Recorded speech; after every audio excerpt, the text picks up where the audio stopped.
Every human who ever lived before agriculture woke up into the exact same rhythm. No alarm, no commute, no inbox.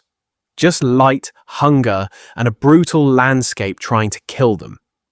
But here is the massive twist that anthropologists didn't even believe when they first discovered it. To survive that brutal existence, our ancestors only worked about 15 hours a week, less than half of what you probably worked this week. So, the real question isn't why they had so much time to rest. The real question is why you don't, and what that difference is quietly doing to you. Let's put you there. Not in some vague caveman cartoon, in a real place with a real name. The Kalahari Desert, Southern Africa. Home, for tens of thousands of years, to the San people, hunter-gatherers who lived this exact rhythm long after most of the world had already traded it away.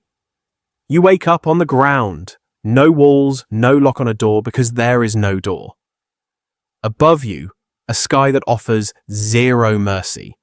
Temperatures that will climb past 40 degrees Celsius by midday and can drop savagely at night. Around you, lions, leopards, venomous snakes, scorpions. Every single one of them faster, stronger, or more lethal than you. There is no fridge, no tap, no stored grain. If you don't find water today, your body starts failing today. If you don't find calories today, your children go hungry tonight. This is what anthropologists call an immediate return existence. You work and you eat. Not next month. Not in 40 years. Today. So the day starts with tracking. Reading footprints, broken twigs, disturbed sand for signs of a kudu or a warthog that passed hours before. Or it starts with digging.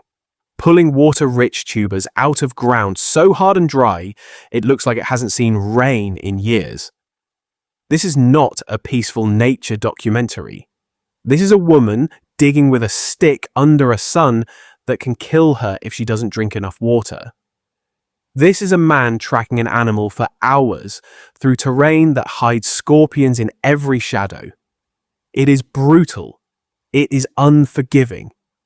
And it only takes about 2 hours. In 1966, a group of anthropologists gathered at the University of Chicago for a symposium that would quietly upend everything the Western world assumed about primitive life. It was called Man the Hunter. And the man who delivered the numbers that shocked the room was named Richard Lee.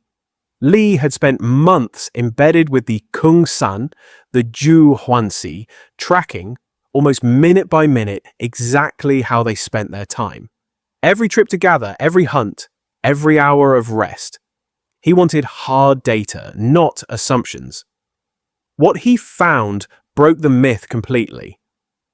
On average, adults spent somewhere between 15 and 20 hours a week on subsistence work, securing enough food and water to live.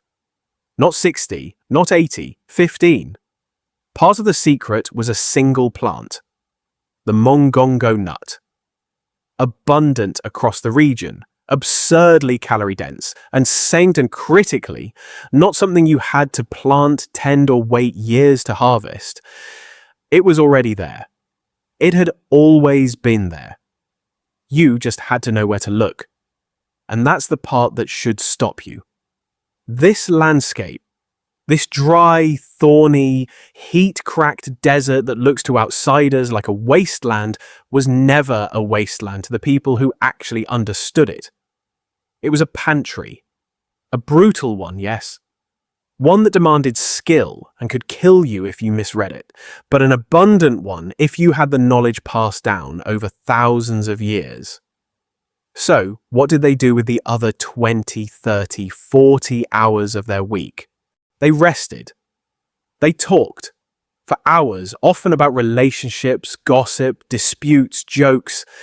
They groomed each other. They made and repaired tools. They told stories that stretched late into the night around a fire. Stories that carried history, morality, and meaning across generations without a single page ever being written. Their calendar had no meetings. Their days had no quotas. Once the calories were secured, the rest of the day belonged to them completely. So if it worked for tens of thousands of years, how did we end up here? Sitting in chairs under fluorescent lights for 8, 9, 10 hours a day, 5 days a week for decades. About 12,000 years ago, something shifted. Humans began planting, domesticating, settling. And for a long time, historians told this as a triumph story. Humanity, figuring out farming and marching towards civilization. But here's the trap. Almost nobody talks about. Farming didn't reduce work. It multiplied it. You now had to clear land, plant seed, guard it from animals and thieves, weed it, water it, and pray a drought or a blight didn't wipe out an entire season's labor in a single week.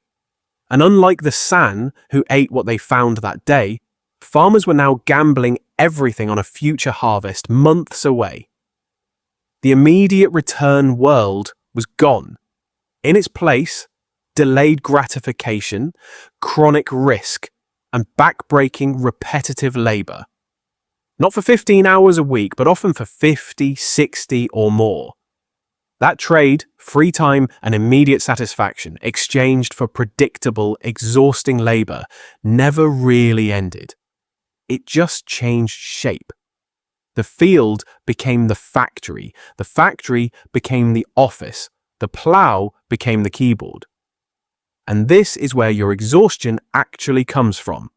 Not from physical danger. You are statistically safer than any human who has ever lived.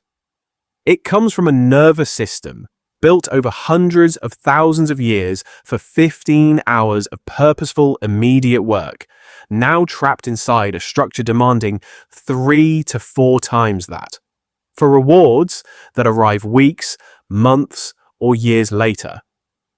You're not weak for feeling drained by your work week. You're a hunter-gatherer nervous system running headfirst into an agricultural-era operating system that was never designed for you. So, let's go back to the title of this video. Brutal. Because by now, that word probably means something different to you than it did 2 minutes ago. The San people's traditional life was physically brutal. Real dangers. Real scarcity in bad years. Higher infant mortality than anything in the modern world. Nobody should romanticize that away. It was, in the truest sense, a fight for survival. But modern life is brutal in a different, quieter way. Psychologically brutal. Isolation, even in crowded cities. Endless, structured labor with no natural stopping point.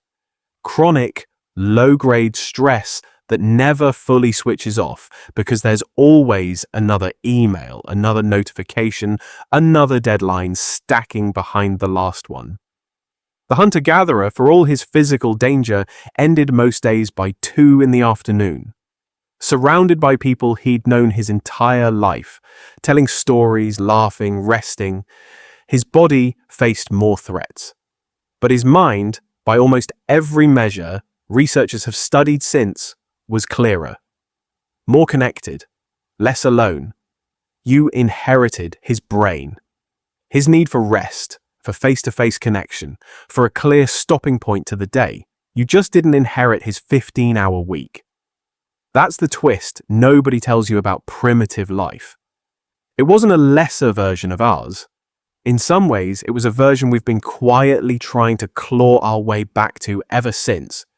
Through weekends, through vacations, through every hour we fight to protect from the grind. If you want more of these, the real buried stories of who we were before all of this. Naked Timeline drops new videos on the story of us every Tuesday, Thursday, and Saturday. Hit subscribe and click the next video on screen. Because this rabbit hole goes a lot deeper than 15 hours a week.